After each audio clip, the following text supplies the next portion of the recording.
Hello আসসালামু আলাইকুম viewers, সকলে কেমন আছেন? আশা করি ভালো আছেন। ইনশাআল্লাহ আপনাদের দোয়ায় আমিও ভালো আছি। বরাবরের মতো আমি আপনাদের মাঝে নিত্য নতুন ভিডিও নিয়ে হাজির হলাম। দেখতে পাচ্ছেন গ্রামের দৃশ্য, জাল বোনার দৃশ্য। সম্পর্কেও আমার মামা হয়। তো মামাকে বললাম আমাকে একটু জাল গড়াতে দাও। তো মামা আমাকে জাল গড়াতে দিল, দেখি আমি পারি নাকি। তো বন্ধুরা, আপনারা ভিডিও দেখেন আমি জাল বুনতে পারি নাকি।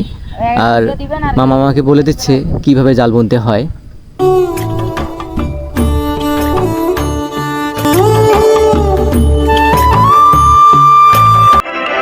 তো বন্ধুরা, আপনাদের এলাকায় এই জাল বোনাকে কি জাল বলে এবং এই যে জালটা আমরা বুনতেছি আমাদের এলাকায় এই জালটাকে কারেন্ট জাল বলে। আপনাদের এলাকায় এই জালটাকে কি বলে তা কমেন্টে জানাবেন। আর যারা আমার এই ভিডিওটা দেখছেন তাদেরকে অসংখ্য ধন্যবাদ জানাই এবং সেই সাথে আপনাদের সুস্বাস্থ্য কামনা করি। আমার জন্য বেশি বেশি করে দোয়া করবেন। আপনাদের সামনে যেন এরকম গ্রাম বাংলার সুন্দর সুন্দর সুন্দর ভিডিও যেন উপস্থাপন করতে পারি। এগুলো শেষ করছি, পরবর্তীতে আবার কোনো ভিডিও নিয়ে হাজির হব। আসসালামু আলাইকুম।